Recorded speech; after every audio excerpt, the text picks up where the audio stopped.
where have I felt that secure attachment in relationships, and how can I start to copy and paste that into my experience with money? Because so often we just say that word and it starts to become very convoluted with, is this my anxiety? Is this their anxiety? And we just start to lose the plot altogether.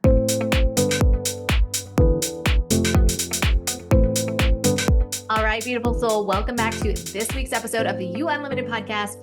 If you are wanting to start to manifest in more money into your experience, along with starting to attract in every single thing that you desire. So if you are wanting to expand your movement, to step into your next level of abundance, to allow yourself to really be seen in your magic, but there's some fear around these things, this episode is going to be for you, because this is going to start to shift the energy around the thing you have in question. Because ultimately we are wanting something. Let's say in your current business, you're making X amount of money, and say you're making six figures and you're wanting to make multiple six figures, or you're at 50,000 and you're like, I want to make six figures, whatever it is, or even beyond that, right? Whatever it is that you're wanting to manifest, so often we put it on a pedestal. We start to feel very anxious in connection with it. And it's really important that we start to tune into the energy that we're bringing into the relationship that we have with our goal and with the amount of money that we desire to come in this next iteration of self. So, something that I find is so empowering is, let's use money as the example, but you can do this for anything that you're wanting to call in. So your movement, let's say your movement, you want to expand it to the next level, and maybe there's some stories that are coming up around that. This is going to be the exact thing you can do with that as well, but let's use money to just keep it simple. So if we're thinking about money and what you're wanting to dial into the experience, first and foremost, money is one of those words, experiences that is so energetically charged by the collective. Meaning, think about how many people have stories around money. So, knowing that you're tuning into this podcast, you are very empathic, right? I know that you're here because you are an empath, you are tuned into people's energies, and you're able to read the room without even knowing that you're reading the room. And so, the beauty of that and the double-edged sword of that is, when you start to tune into money or your next experience of your business, you're pulling in collective energy. So let's again circle back to just money. So if you're thinking about money and you start to think, ooh, who am I to make multiple six figures or seven figures or $100,000 a year? You're questioning those things, right? What you're doing is you're already picking up on the collective energy around money in general. So there's a part of you that's not allowing her to really flow. So what will be really empowering is to start to actually, instead of using the word money, start to think about relationships where you feel very securely attached.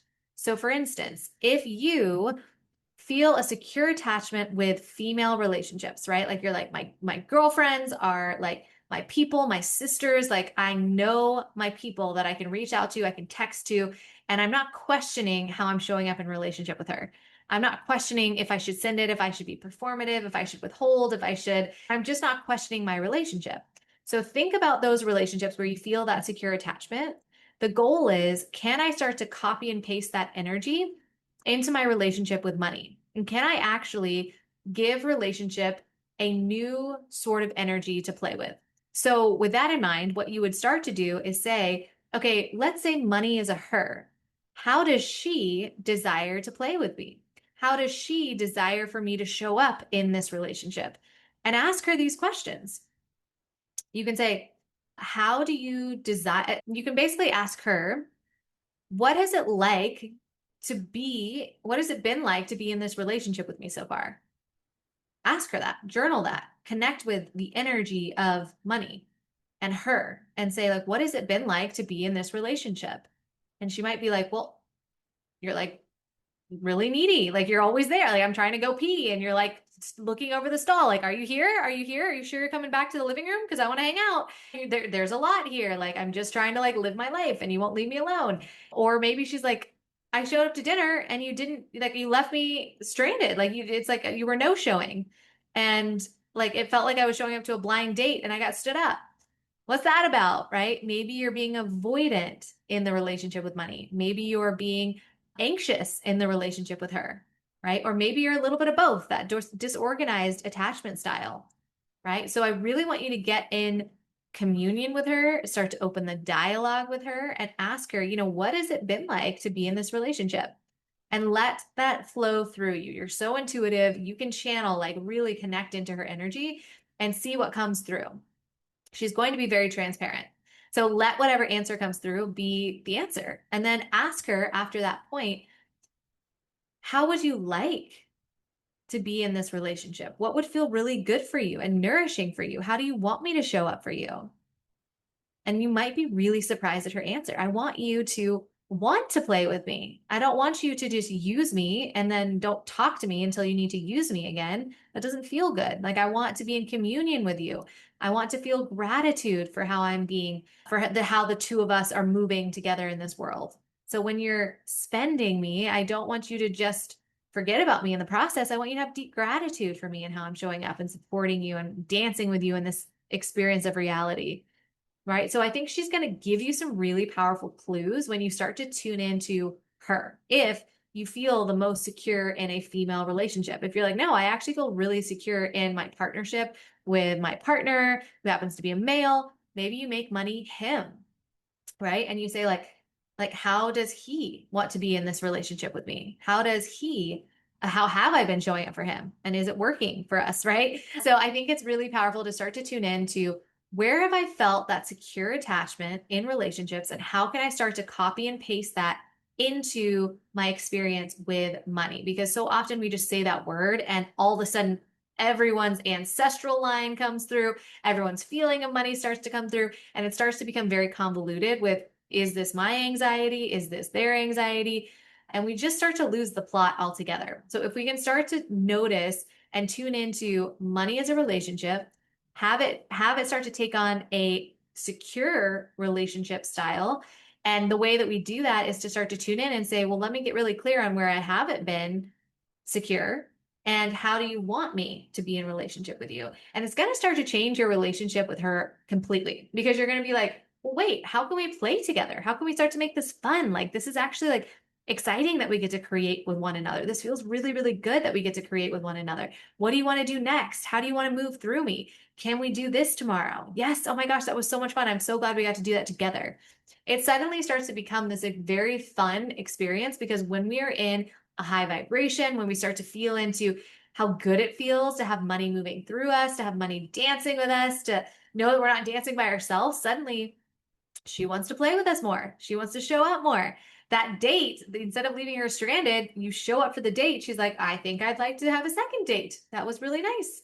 I think maybe we have wine tonight. Whatever it is, it's like the two of you are starting to really tune into each other's energies, and you're going to start to have some fun with one another. It's going to take all the heaviness from the collective out of it altogether. And it's going to allow the two of you to be in this beautiful experience of, I'm grateful for what we already have, and how can we have some more fun together? And you're not going to take it personal when money isn't flowing through this certain avenue. It's like, okay, she didn't want to go there.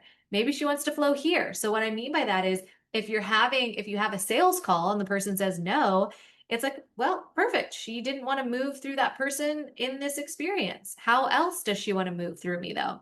She's not going to leave me hanging. Like, I'm showing up for her. That feels really good. This is a very securely attached relationship. I'm not wondering where she is every time she leaves the room. Like, I'm like, I trust her. She's coming back. She's taking a bathroom break. She's going to take a call. She's going to sleep at her house. Like, great. And I'll see her tomorrow. We've got plans. So if it doesn't come through in the way that I initially planned, it's like, oh, she just didn't want to flow through that channel. There's an infinite amount of channels she can flow through. And she was just telling me, hey, that one wasn't in alignment with you. Let's flow through a different one. So I completely trust when it's kind of like you invite a girlfriend to do something and she's like, oh no, like, sorry, I can't. You're not like, oh my God, she hates me. She's never coming back. She didn't want to go to that movie with me. Forget it. When you're securely attached, you're like, awesome. Like, she already had plans. It's no big deal. Like, okay, perfect. Let's catch the next movie. Or maybe movies just aren't her thing and she wants to do something else. She wants to go to dinner instead. Like, you're starting to get in communion with her, and she is speaking to you in different ways. She is saving you from yourself sometimes, where it's like, thank goodness that client didn't actually say yes, because they were probably about to be the most needy client on the face of the planet. Right. And so it's like, oh, I'm so glad that this actually didn't work out, because something even better is going to be aligning with me. So I want you to start to really play with the energetics of where am I already securely attached? How can I copy and paste that into my relationship with money and give money an experience of that secure attachment style and relationship? So start to refer to money as a her or a him, whatever feels most in alignment with you, start to refer to the energy as like a being because it makes it so much easier to understand the relationship is there. And how have I been showing up in that relationship? Have I been pushing her away or have I been allowing her to free flow with me, to dance with me, to have fun with me? Because that's how people stay. Like when we're allowing people to be themselves, to have fun, we're not like putting restraints on like what it looks like to play with one another. Like that's not fun. I actually have to remind my 5-year-old of that. I'm like, I love you, and you don't get to tell people how they can play. I have to remind him of that sometimes because he's like, no, no, no, this is how you have to do it. You have to do it this way or this way. There's no other way to do it. And I'm like, okay. I'm like, let's take a breather. I think that sounds really fun. And there's also moments where we don't get to tell people how they want to play because people want to play in different ways. So like if someone wants to do it this way, let them be themselves. Allow them to play that way. And maybe there's some fun in playing with them in that way. And then I'll notice with myself too, like, and I want to play the way that he wants to play too. And I just invite him into more flexibility. And so the beauty in that is that you're starting to tune in and say, how can I let this be flexible? How can I let this be fun? How can I let her be herself without telling her she has to play this way or I don't want to play with her at all? Right? It's not fun to play with someone on the playground that's like, it has to be this way or I don't want to play with you. Then the person's like, cool, I don't want to play with you either then. That sounds awful, you know? So it's really powerful to start to tune into the energy in this way. So with that, there's so many other facets we could go into when it comes to money, manifesting money, being in relationship with money, but I wanted to start with this one so that this could be something that you really try on because if we bring 50 things into the space, we don't try anything on. But if we bring in one concept, that allows us to actually start as a jumping off point and to play with it from there. So again, you could do this with money, you could do this with your movement, right? Anything that you're starting to create, this next level version of business, how do I become securely attached with where this is taking me? Because she's got her own energy. So I'm not going to say just because one person said no in this context that my movement doesn't matter. My movement absolutely does matter. And the way that the energy is flowing in just didn't want to flow through in that way. It's going to flow through in a different way. And so that's the beauty of starting to try this on in different ways.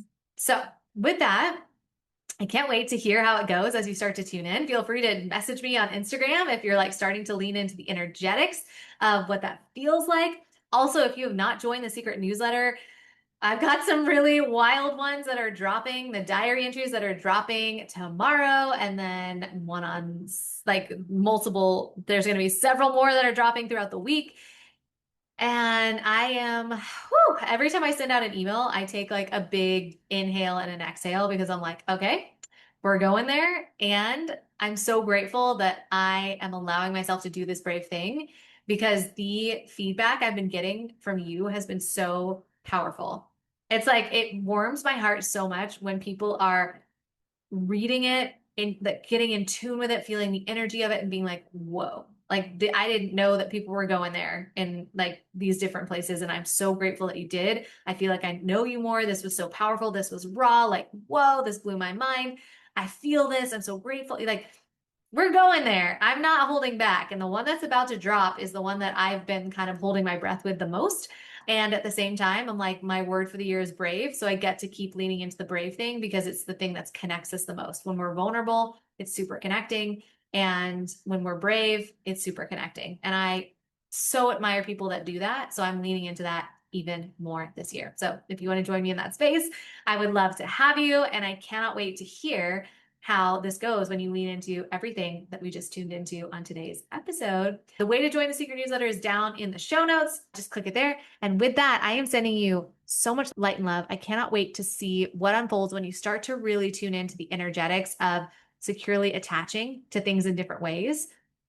So I cannot wait to see how it goes. And until next time, mwah.